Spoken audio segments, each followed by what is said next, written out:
Hello, everybody. Good morning to some, good afternoon to others, and a very warm welcome and thank you for joining us today. We are really excited to present our latest webinar, Return on Inclusion, the Value of Diversity in Financial Services Marketing. And in the ever-evolving landscape of financial services, the significance of purpose-driven communications can't be overstated. In our session today, we are going to delve into the transformative power of impactful social purpose marketing campaigns in the financial sector and how they can serve as catalysts for real-world change.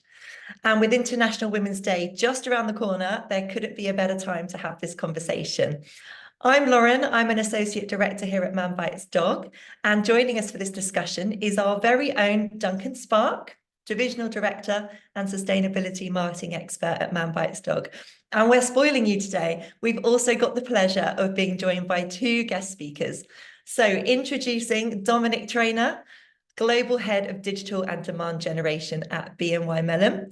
Dominic is responsible for driving digital marketing strategy and building out the digital capability and experience across BNY Mellon's main digital touchpoints. He's a passionate, purpose-driven marketer and was a key member of the team that delivered the Pathway to Inclusive Investment campaign. And Dominic has got really a lot of experience specializing in digital and data-driven communication across a variety of sectors, and has worked with some of the world's leading financial services providers, including M&G, BlackRock, and RBS before his time now at BNY. Thank you for joining us, Dom. And we're also thrilled to have with us today the wonderful Farmida, European Head of Islamic Finance and EMEA Chair at Norton Rose Fulbright. Farmida, CBE, is a solicitor who's been chair of Norton Rose Fulbright since 2018, where she helps plan the firm's strategic direction and monitor its financial and professional risks. She remains active in her own practices of debt and capital markets and Islamic finance, advising on large international transactions for sovereigns and corporates. And in addition to her work at Norton Rose Fulbright, Farmida serves as chair of the International Regulatory Strategy Group Council and is active in the charitable sector, serving as vice chair of the Disasters Emergency Committee, chair of trustees for the Barbican Centre Trust, and chair of the Patchwork Foundation. Thank you so much for joining us today. And we're so pleased to highlight the partnership between all of us that saw the creation of the multi-award-winning BNY Mellon campaign, which we'll be delving into in just a moment. And as the session concludes, we will invite you to participate in a live Q&A session, a great opportunity to engage directly with our speakers and gain further insights. So please feel free to put your comments in the chat. So to kick us off, let's get into the campaign. So the Pathway to Inclusive Investment is the largest study into global female inclusion, financial inclusion, and it included 8,000 women across 16 markets, comprising consumers who did already invest as part of their future financial planning and those that didn't currently invest. And it found that the investment industry is excluding 72% of women. And that's costing the global economy more than $3.22 trillion. It also found that solving the inclusion crisis would open up an additional $1.86 trillion to fund climate and social investment aims.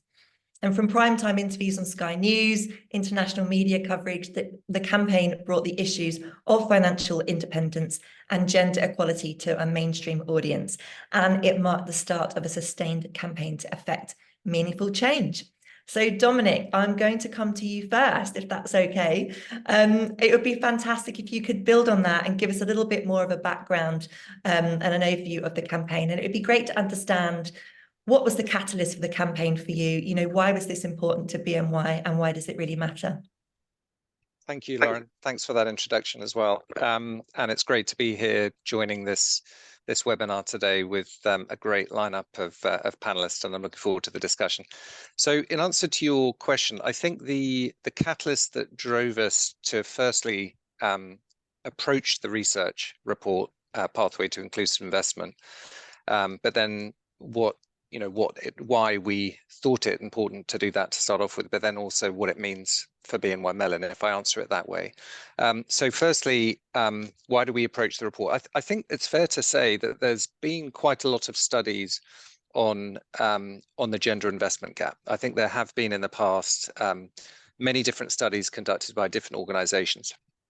I think the scratch your head moment, and something that we really wanted to get into, is the why and what we could do in terms of trying to address some of the research that we'd seen before. So really getting into understanding what it was that was causing this this investment gap. So that was really the reason why we started thinking about this in the way that we have, working with Man Bites Dog to conduct the research.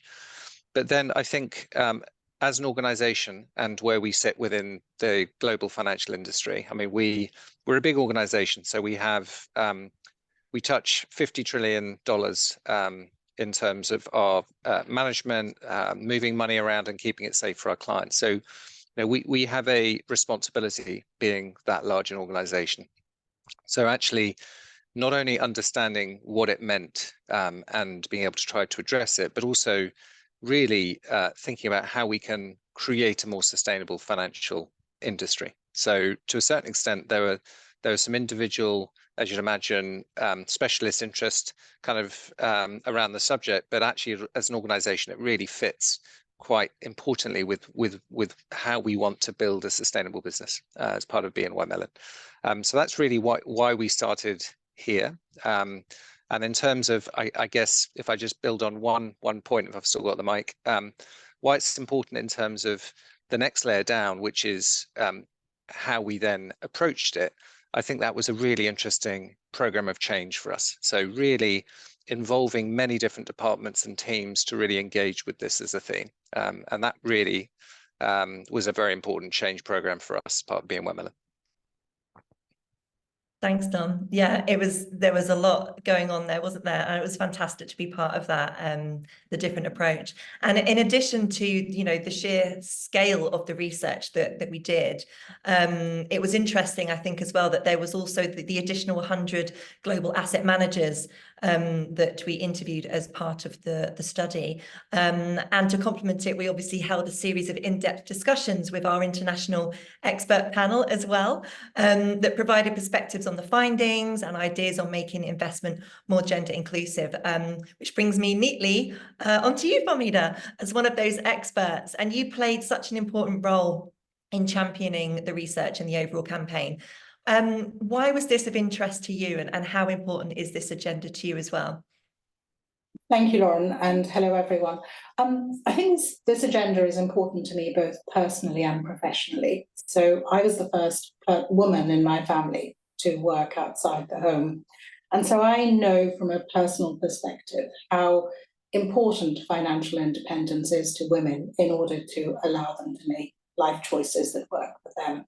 And being able to encourage other women to think about things in the same way is something that's emotionally very important to me. But I think professionally as well, as a capital markets lawyer, I really think that finance, it can be a driver for change and for social impact. And so looking at what the financial services industry currently provides, how it can be more gender inclusive and why it isn't at the moment, is something that I really care about. And in the discussions that we were having as you were preparing and doing the research, I expected some of those assumptions that the financial services industry had about who their customers were and why certain people were customers to be subverted.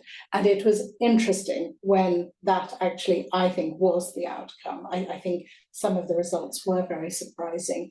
And I think that's good for all of us because we can't take people for granted. And it means that the industry can be more responsive to the reality of women's lives going forward. So I was delighted to be involved, and thank you for asking me. Absolutely. And it's so interesting what you just touched on there about the differences as well. There were so many interesting findings that came out of the report overall. You know, if we think about the differences depending on the regions and the markets and the cultural impact as well. For example, I think it was over 50%, wasn't it, that were across places such as in the UK, Italy, France, Switzerland, the US, that are just not investing at all, which was, I think, a massive, was a very stark finding. Was there anything else that surprised you, or what else surprised you about some of those regional differences?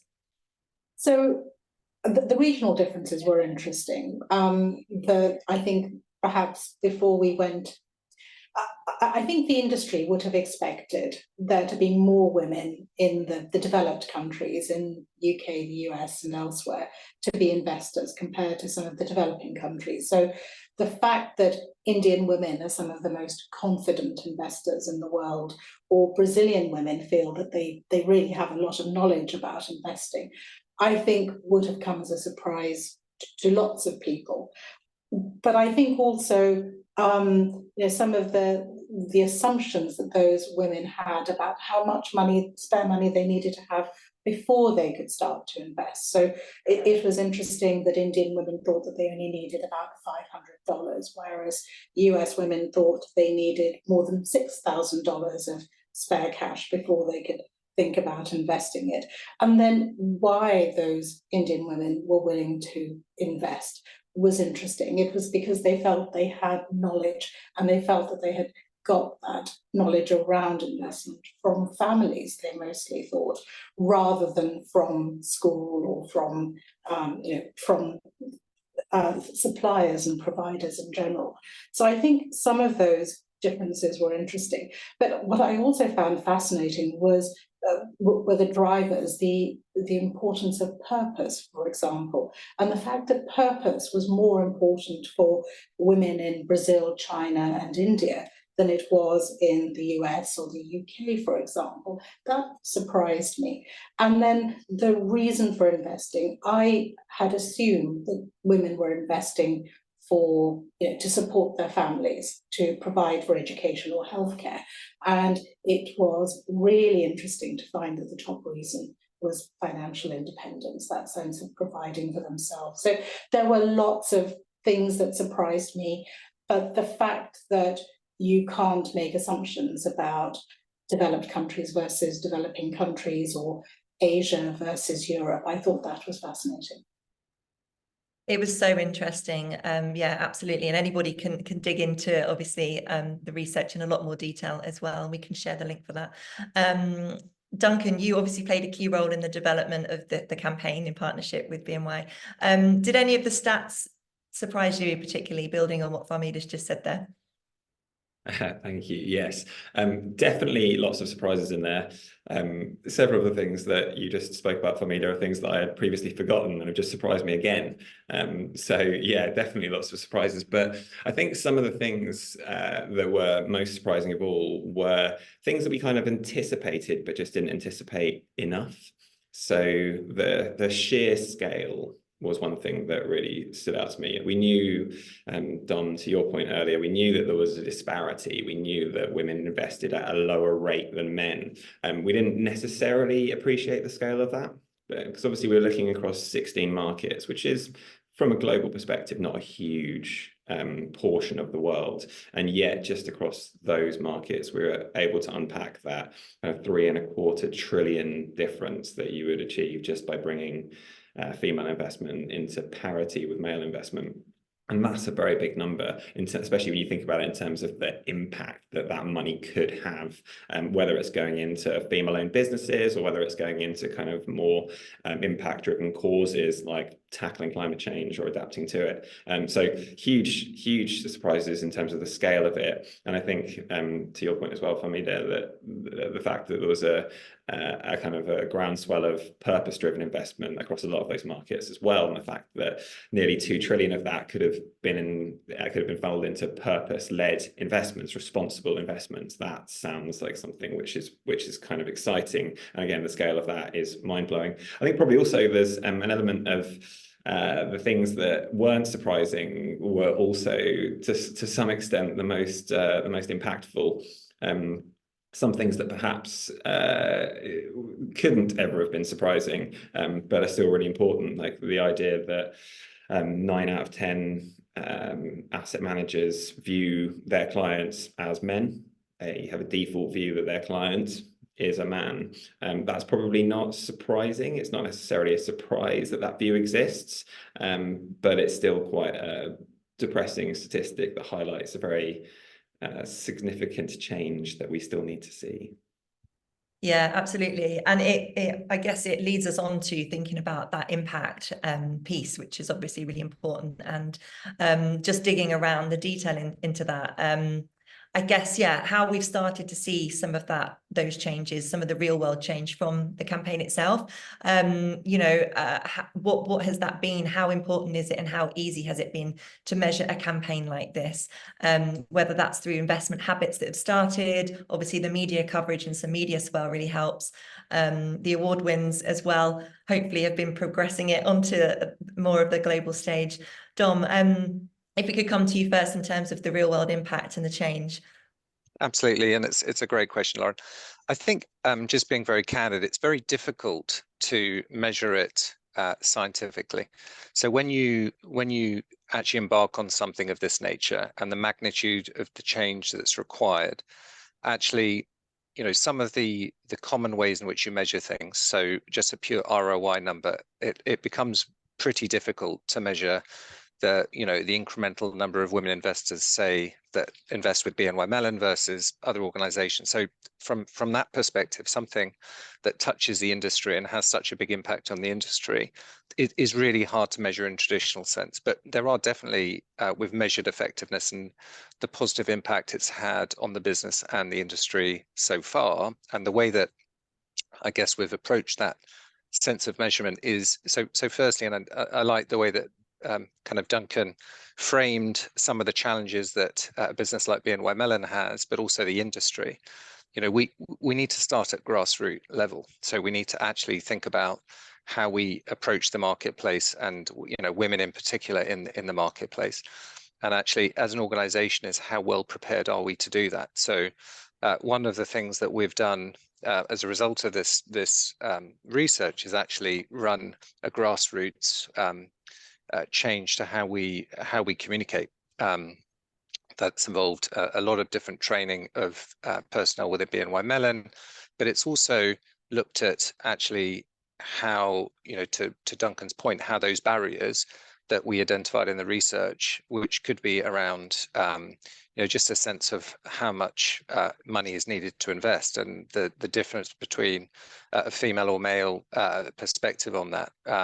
So just addressing some of actually the myths that exist and create barriers that we need to address within our communication. That's been part of our internal training. I think a second element is really not only how we approach clients, but also how we as a business function, how we can encourage more women into the business itself. So we've partnered with an organization called Inspiring Girls, which is really to encourage the next generation of women in the investment industry, which we feel will be a grassroots approach to that change needed. Additional things that we've done, which has had the full support of our senior management, is also really around partnering with external organizations like the Fulbright. So the Fulbright has helped us really communicate, and the Fulbright is an organization, an association, which really is trying to support the advancement of women in industry, and really from the top of the house, C-suite audience down all the way down to people entering their career in the investment industry. How can we start to train and to partner with the Fulbright to think about how we can better, I guess, break down some of those barriers that the research gave us. So the partnership with the Fulbright has helped us build a whole load of seminars and events that have helped us reach out to more potential women investors. And then another aspect which is just worth highlighting. So BNY Mellon is a relatively conservative business within a relatively conservative industry because of all the regulation. But actually, we ran our first influencer campaign, which I personally got involved in, which is super exciting. But we, through a whole lot of influencers who have women as their audience, as followers, we reached 3 million potential women investors. And really, it isn't just about getting women into investing, it's also about communicating what investing could mean to them. So all part of our approach to change, I'd say, is part of how I'd measure how effective we've been, because there's been a whole load of activity as a result of this research that has enabled us to change quite dramatically, I think. It's absolutely amazing to hear you summarize all that activity there in a little nutshell, Tom, because yeah, there's been a lot that's gone on over the past 18 months or so. So it's absolutely fantastic. And congratulations for those partnerships as well. Duncan, was there anything additional or Farmida that you would like to add to the actual impact on of this particular campaign? I think Dom's covered it pretty well. The exciting moment for me, I think, was when BNY were invited to ring the opening bell at the New York Stock Exchange on International Women's Day. That felt like a sort of a kind of coming together moment of lots of the sort of wins that happened up to that point. Yeah, it's brilliant. And it really leads us into, oh, sorry, Farmida, I was just going to move on slightly. But well, we can certainly move on, but I think one of the interesting things that came out of the research for me was the way women saw the word risk. And I think it goes to Duncan's point about, you know, the sort of stereotypical client for the investment industry is a certain kind of man who enjoys the idea of risk and performance, and that sort of quite macho approach, which the research suggested women didn't respond to, found off-putting. And thinking about that as, you know, uncertainty or balance was something that would encourage more women to get involved. I found that really interesting and something that I suspect could be addressed pretty quickly. Yeah, absolutely. And it's multidimensional, isn't it? That's something that, you know, broadening this out a little bit, you know, the story of the impact. It's not, you know, just about women. It's a story about, we've touched a little bit on culture, generations, socioeconomic opportunity, and all of those things together. And if I could come back to you first, Farmida, on this point, I'm interested in what you can tell us about that complexity and the challenges behind the story, more broadly, intersectional inequalities. Yeah, it's so to make sure that campaigns like this don't tell an overly simple one-dimensional story. Yeah, no, I think, you know, I think gender it's such an important area of diversity for us to focus on. I mean, I found the idea of gender and race here really interesting, because I think some of those outcomes, the results didn't sort of necessarily show that, you know, women of colour, for example, were more cautious than others. In certain cases, they seem to be more willing to take risks. So that interplay between gender and race, I thought, was really interesting. Socioeconomic power and, you know, the uncertainty of whether you can risk a small amount of money if that's what you have. I think it is something for us to think about. And then things like caring responsibilities, which tend to fall disproportionately on women, and how that affects their working life. And, you know, we can't make assumptions that somebody is going to start work at a particular point in their life and keep working all the way through until they retire. For women, that isn't always the case. And I think societally and from a financial services industry perspective, we need to have products and marketing approaches that respond to those realities of people's lives. And age and education are interesting too. So, you know, younger women were much keener to invest than older women were, and I suspect some of that is a function of education. But I don't think it's too late at any point to encourage people to think about how to prepare for their various areas of importance, whether that's retirement or something else. So there are lots of different elements to this. It's not just, well, men behave in a particular way and women behave in another way. There are a whole lot of other elements, and I suspect some of those apply equally to men compared to women. So there's a lot to unpack. Absolutely. Thanks, Farmida. I think also just keen to move us through just to thinking about some of the challenges, because obviously, as we know, a campaign like this is really good to understand and reflect on what some of those challenges might be, and thinking, you know, ahead to the future as well. Duncan, if we come to you first on this, thinking about what those challenges could be for big brands, and when it comes to building this campaign, a campaign like this, what could go wrong? What do we need to be thinking about? It's a tricky thing to do, isn't it? Maybe some of the lessons learned, anything like that. Well, Dom, I'm sure you will agree that there were a few challenges along the way to get us to the end of the campaign, as is always the case. We talk about pain points a bit here, and the fact that there's always a bit of a barrier you've got to push through to get to the really good end of the campaign where you actually get some really insightful data. That aside, though, I think there's a kind of a general piece here. I was probably going to go off in a different direction, but we've actually just had a question come in the chat about the kind of risk of these sorts of pieces of work feeling performative and being seen as kind of purpose washing. So that's probably a perfect steer for the answer to this question. There's definitely a huge danger of being seen as being performative or as engaging in purpose washing, and that's, I guess, purpose washing in many ways is the sort of increasingly notorious twin of greenwashing. It's something that is increasingly on everyone's minds, and no one wants to be seen to be doing things for the wrong reasons.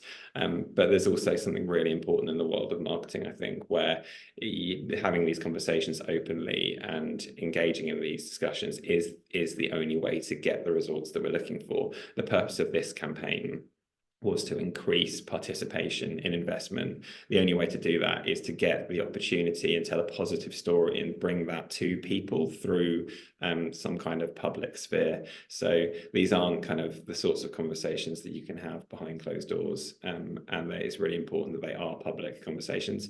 So I think there's definitely a balance there. So in terms of avoiding purpose washing and making sure that it's really clear that that's not something that you're doing, I think fundamentally it boils down to two things. One is having exactly the right intention behind all the work that you're doing, going out there with the clear and meaningful intent of creating change, which is exactly what BNY did with this campaign. The initial conversation we had with Dom and the team was that this wasn't a campaign that was specifically looking to create a clear commercial outcome. It was designed to incentivize change, and that was the fundamental basis. That's the brief for the start of this very process. And then the second thing is being able to substantiate what you're doing. So if you're clearly investing in creating that change and making it happen, in promoting it through all of the channels that you have available to you, then I think you can be fairly safe to say that you're not straying too close to anything that would be considered purpose washing. Absolutely, yeah, so important. Thanks, Duncan. And Dom, what would you have to add to that in terms of avoiding purpose washing and any of the other challenges that came with this particular campaign?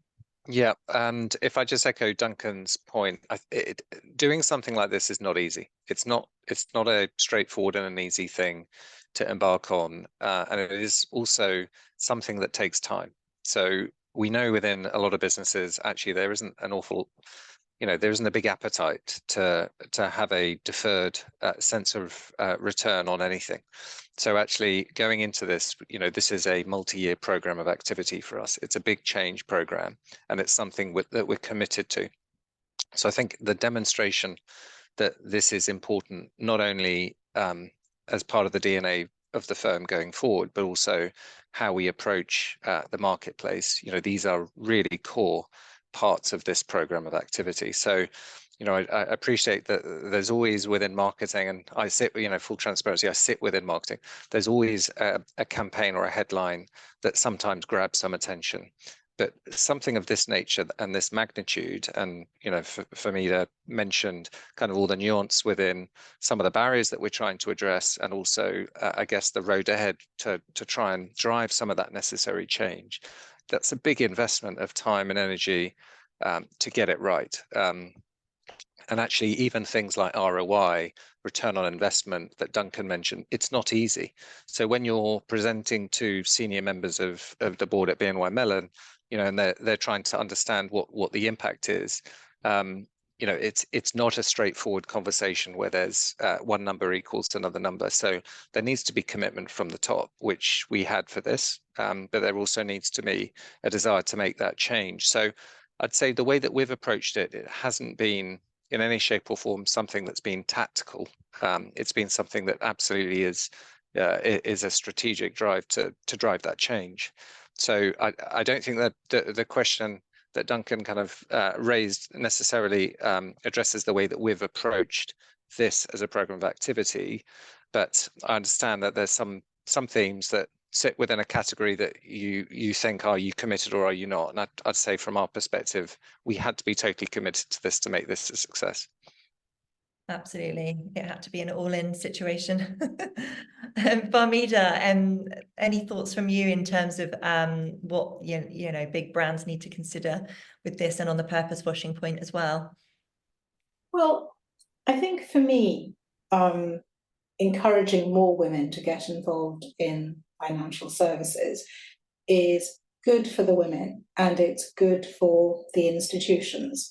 And so I don't see it as binary. You know, it's either a sort of a good thing for the individual or for the institution. I think it's actually good for all of us. As Duncan said, women in particular are interested in social purpose for their investments. And so getting more women involved will result in you know, hopefully more money for some of the more purpose-driven functions out in the world. So I don't think we need to be quite so judgmental about this. I think anything that we can do that encourages women to think about their long-term financial planning and encourage them to think about the way they're allocating their assets, and what we've seen from the research so far, and certainly what I know anecdotally, is that women are highly cautious about investing money. They're sort of more willing to put it into savings accounts.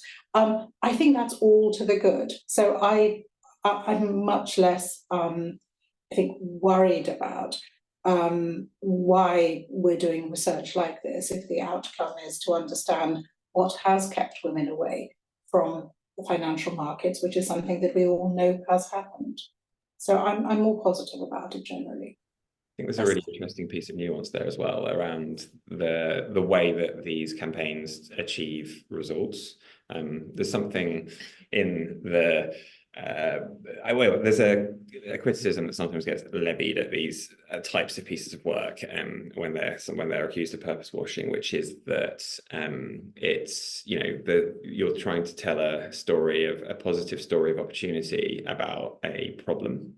And that feels sometimes incongruous, but I think it's really important that you apply the right lens to it when you're looking at this kind of work, because the climate change is the perfect example. There was a study recently that showed that all of the negative news around the climate, all of the sort of doom-laden predictions of what's to come are scary, but they don't achieve action. They don't inspire people to do things differently. People go, that's scary, I'm going to batten down the hatches, but they don't actually then take action to change things. And giving that opportunity, showing what the potential of doing a better job is the way that you actually inspire change. And so I think it's really important to not get bogged down in the problems, as a lot of these types of pieces of work do, but actually look at what the opportunity of solving them is. Even if we only solve it to a certain extent initially, then we can see some of that change unfolding, and then that hopefully creates something of a bandwagon. It's really important, and it ultimately, this kind of I wanted us to get into a little bit about future and advice for other organizations. So those points there are fantastic in terms of what would you say to other organizations that are maybe on the fence, or exactly to the point of not wanting to be seen as purpose washing. Anything else that you could share with others that might be interested in looking at a campaign like this? I think for a start, it's worth pointing out to them that there are this huge body of potential customers out there for them. And if only they go out and engage with them and communicate in ways that are effective. So, communicate about the social good that investment can do if you want it to. And most people want a return as well as social good, and that is perfectly possible. I think to communicate in ways where risk and performance are explained in a sensible, balanced way, rather than in a sort of a racing car sort of way. I think all of those things are messages that any institution that is involved in this market, or indeed others, could learn from. I think it's a really important lesson. And in terms of going out to customers, understanding that they have some of these concerns about how much money they need to invest, or how complex this world is. I think just clarifying some of that for them must be good for everybody. Absolutely. Dom. Yeah, and just to add, and I mentioned getting commitment from the organisation and senior stakeholders within it. I'd say that is a core part of approaching something of this magnitude and this nature. So I'd say that is absolutely a core part of approaching this type of brief, if anyone is approaching something similar. I'd also say that the momentum is really important. So if you approach this as a tactical piece of activity, it unfortunately is going to be limited in terms of how that can then drive change in this nature. So it's got to be something that is that can gain momentum, which means that you need to lose a little bit of control of it for that to gain momentum. So actually, for us, being an investment firm in an investment industry, this might benefit, this research will benefit another investment firm. That's okay. That's absolutely fine. This isn't being competitive in the respect of trying to achieve a return of something of this nature. This is about doing two things. It's about driving the change within the industry, but also as an organization being able to demonstrate that you want to be part of that change. So that requires commitment. So I would say, the whole way through, it's about making sure that you have the right sponsorship and commitment to deliver this type of activity. Yeah, absolutely. And thinking also about specifically on the campaign itself, this particular one, and including more women in investing. In what ways do we think that we can actually help women plan for the longer term? Is there enough being done by providers, by governments, for example? Are there any other thoughts on that kind of thing? Who should we go to first? Farmida.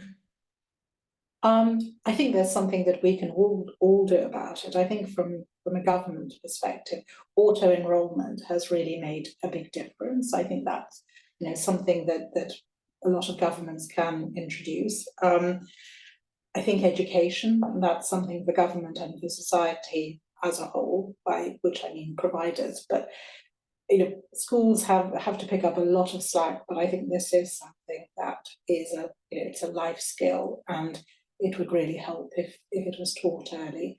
And then some of the barriers to both the pay gap as well as the investment gap are caused by the additional societal pressures that are placed on women, and it's not right that it's women who primarily have to deal with family caring responsibilities. I think that's a broader question for society, but it needs to recognise that women have borne the economic consequences of that for a long time, and we need to be sort of honest about what the cost of that is to the individual and to society as a whole. So I think there are lots of things that society can do, but I think we have a better understanding now as a result of this research about what providers like Bank of New York Mellon can do in the market in terms of how to market, how to communicate with potential customers. And I think the fact that there are these huge numbers of women as potential customers is a social good. Yeah, absolutely. And there was a point somebody I think shared in our chat around some geographies not investing at all, but not necessarily linking to developed or developing countries. And what can the industry do more of to increase financial literacy across the board? Maybe, Farmida, have you got some more thoughts on that? I mean, I was surprised in some ways, not in others, that the rates in somewhere like Japan for women were so low. In other ways, a very rich country, but Switzerland as well. The rates were pretty low. So there are these sort of, I didn't see a geography where there were no investments by women, but some where there were low levels, and I think some targeted campaigning in those markets.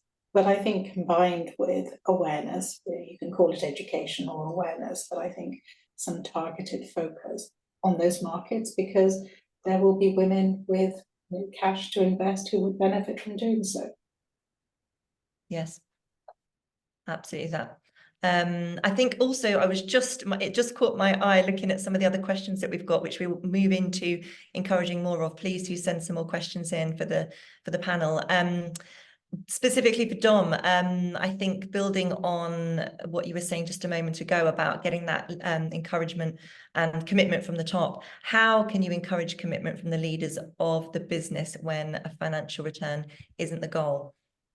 Yeah, and it's again, it's not easy, but I think you've got to go in with a clear plan and to be able to communicate internally all of the positive benefits for the business. So you've really got to do, an important job of making sure that everyone understands what the potential opportunity is. And Farmida mentioned just from a dollar sign perspective, but that isn't where you start. I think you start with the point of what we're trying to achieve, which is the change. So I think you have to have lots of elements to your communication that can engage with the different people around the organization. But I absolutely believe that you need to go to the board with that proposal, whatever that may be, to ensure that there is an approach that is being sponsored by the most senior members of your organization. Otherwise, it will be hard to get the momentum that I mentioned earlier. So for us, that was the obvious first place for us to go when we wanted to get the green light for us to proceed with the approach. So with that, there is some ambiguity around a year one return and a year two return, but that's okay if you have that sponsorship, because it's a commitment you're making for a multi-year program of activity and change. So in answer to that question, really important to have multiple dimensions to your business case, if that's the right word, but it's really being very clear with what you're trying to achieve, and then being able to go back and show some positive impact, which we've been able to do with some of the good work that we've delivered off the back of the start of the program. So the last year or so, there's been kind of return to show the positive impact we're having, to continue that momentum and commitment. I think one of the really nice things with all of these kinds of pieces of work is that a rising tide really does lift all boats. It's not a zero-sum game. There are gains to be made. I mean, absolutely your point for me that there are gains to be made for everyone. If we get these things right, it just benefits the whole picture all round. But there's also different sort of avenues through which there are benefits to be felt. Again, I'm slightly putting words in your mouth here, Dom, so apologies. But one thing that I know BNY did was to use the groundswell of employees that you had. It's a huge employee base within the organisation, because it's a massive global bank. And you were able to not only use those people to help kind of spread the word, but also internally to encourage them to invest more and invest better. And in doing so, the financial well-being of your own staff base is suddenly looking a lot healthier than it was before. And that is an immediate benefit for the business on many levels. So yeah, it's not just a question of the kind of more narrowly focused commercial perspective, I think. Yeah, and Duncan, and thank you for reminding me. I think there are small wins that you gain as well, and that is the momentum I mentioned earlier. So clients actually ringing and asking for cuts of the data, the research, to have meetings to discuss it, to understand, what our point of view would be on language that could be used or changed within certain information that they supply to clients, potential clients. All that is really positive in terms of then how you do business changing. So actually having some positive results also makes a big impact. Yeah, it's fantastic. Another question that's just come through, I think for Farmida, you mentioned caring responsibilities and facing the economic consequences of that. What about pensions and savings gaps impacting life choices? Are women saving for children's education over personal pensions, for example? I thought they were, but I was really encouraged by the research which suggested women's primary motive for saving was personal independence, financial independence. And so I think that is probably pensions based. But the fact that not a lot of women are saving in in this particular way does make me think that actually their day-to-day focus is probably around family, it's probably around education and health and all of those other things that impact people's lives. But I think the research showed that women were comfortable saving cash, they were comfortable investing in property, but they thought investing in the stock market was really just something that they found difficult to understand easily. Of course, not all women, but there seemed to be that difference. So I think women are focusing on their day-to-day pressures, but we're not seeing them do that through the investment markets. I think what they're probably doing it through sort of maintaining cash. Yeah. Thank you. Thanks for considering that one, Farmida. And there was another one, I think we were swinging back to Dom on this one, just in what ways financial services providers are targeting women and addressing gender gaps, and yeah, what more could be done there? I think, and I kind of alluded to it in the last point, there's absolutely a different approach needed. So not only, again, you know, Farmida and Duncan have both talked to some of the barriers that were identified within the research. And it's really important to make sure that actually knowing where those barriers are, how can language, literature, information be changed, and how can the whole communication style be changed to address where some of those barriers are, you know, are affecting women getting into investing. So actually changing the approach that you're taking in terms of your literature and your communication is a really important point.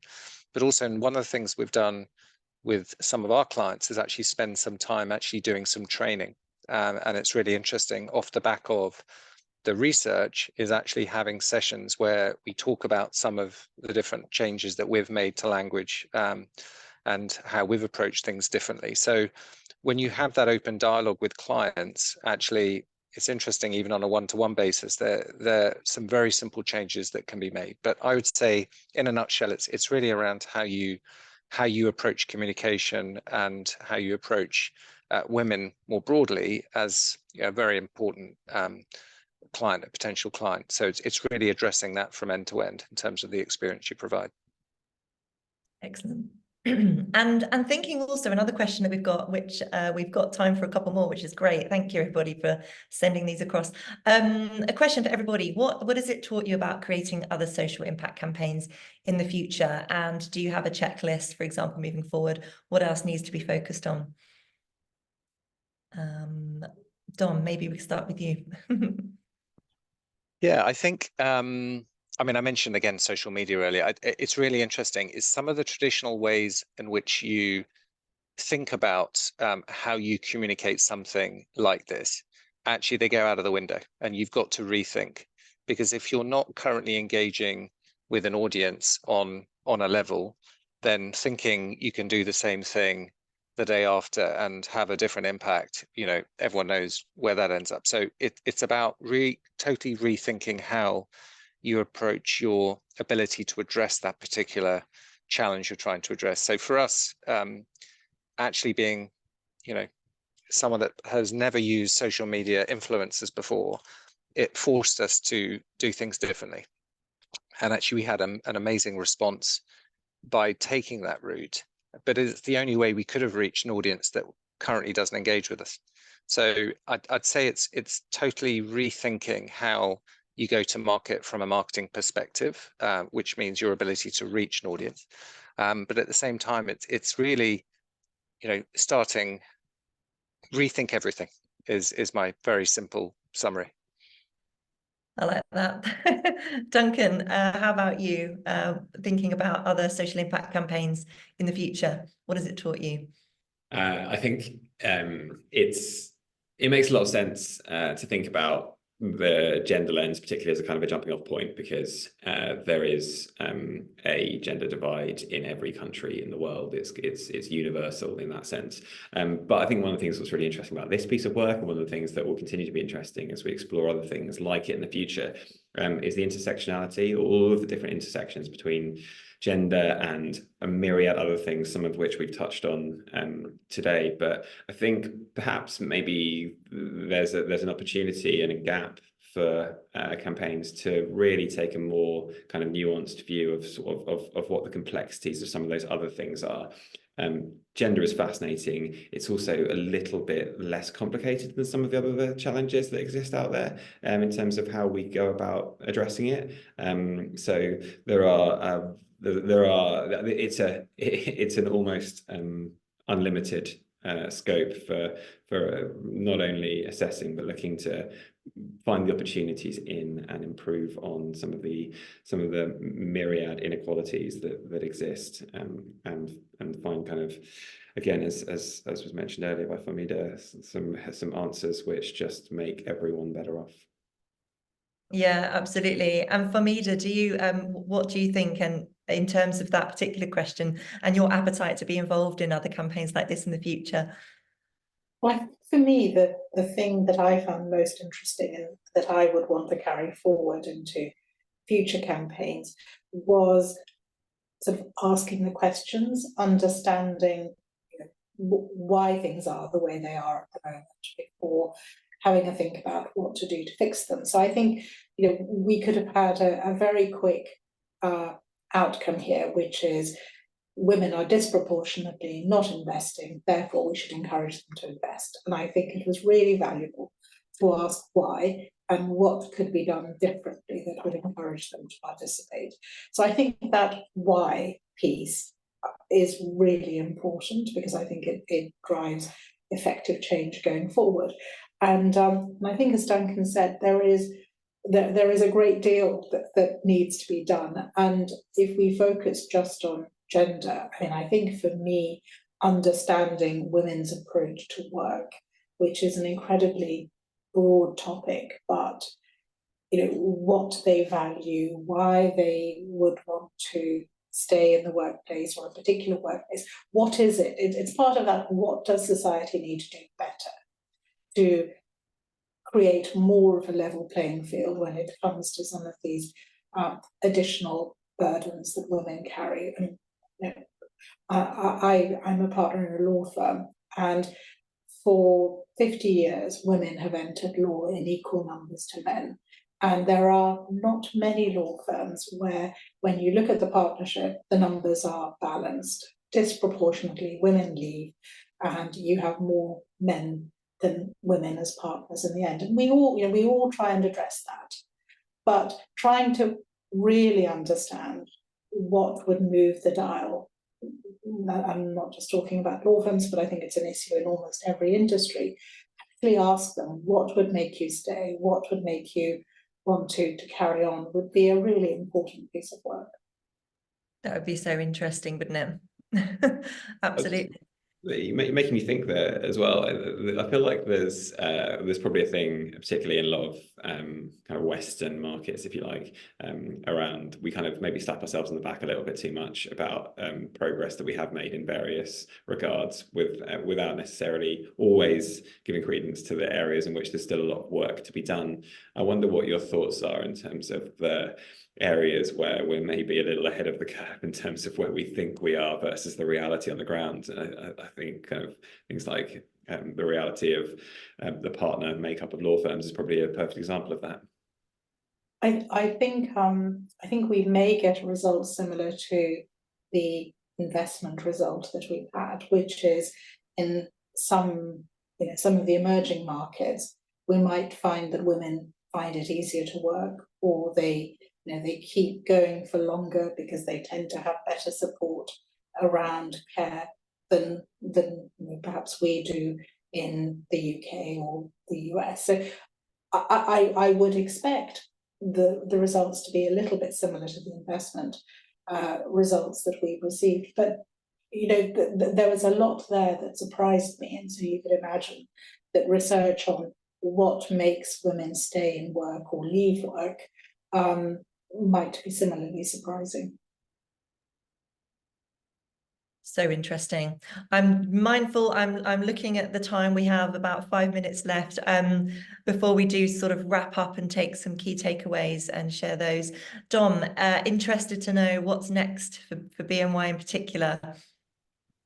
Yeah, there's a thanks, Laura. There's a continuation of what we've been doing already. So the program of activity I mentioned earlier, that continues, but we're also looking to communicate more broadly to the marketplace with another interesting campaign of messaging around not so much the gender inequality, but really encouraging more women to invest. So, you know, watch this space on that. There's something launching shortly around there. But we're also, as I guess, a broad set of organization with a broad set of businesses or departments within BNY Mellon.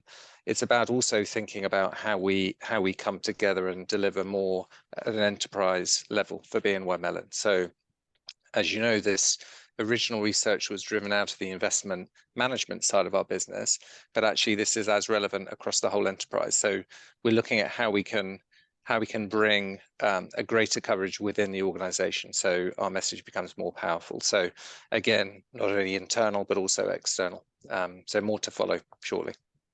Excellent, very exciting. We will all be keeping a keen eye out for that. So as we do approach the last few minutes of this session, thank you everybody for joining us today, and a huge thanks to the panel. If we could offer any key takeaways from today's session, any final words of wisdom from each of you, that would be wonderful. Farmida, let's kick it off with yourself.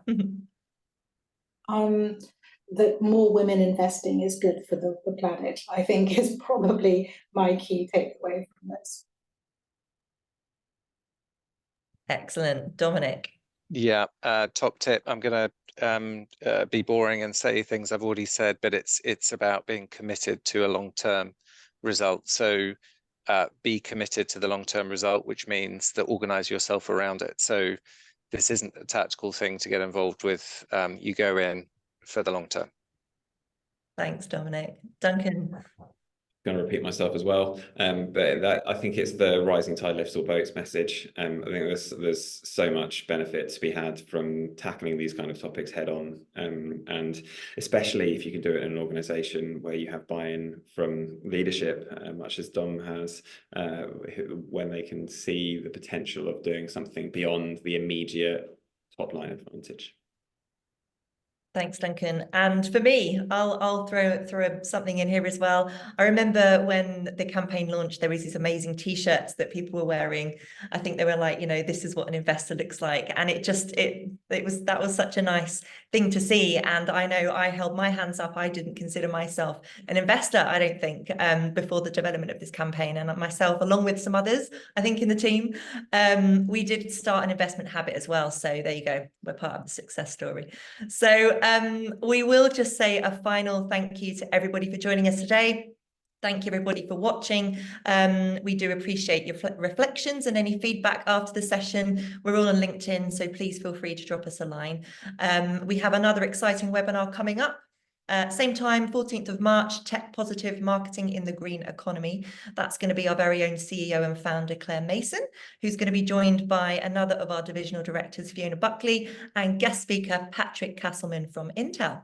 So details on how to register for that one are all over LinkedIn as well. A massive thank you to all of our panelists today, and have a fantastic evening, everybody. And we will see you next time. Thanks a lot. Bye. Thanks.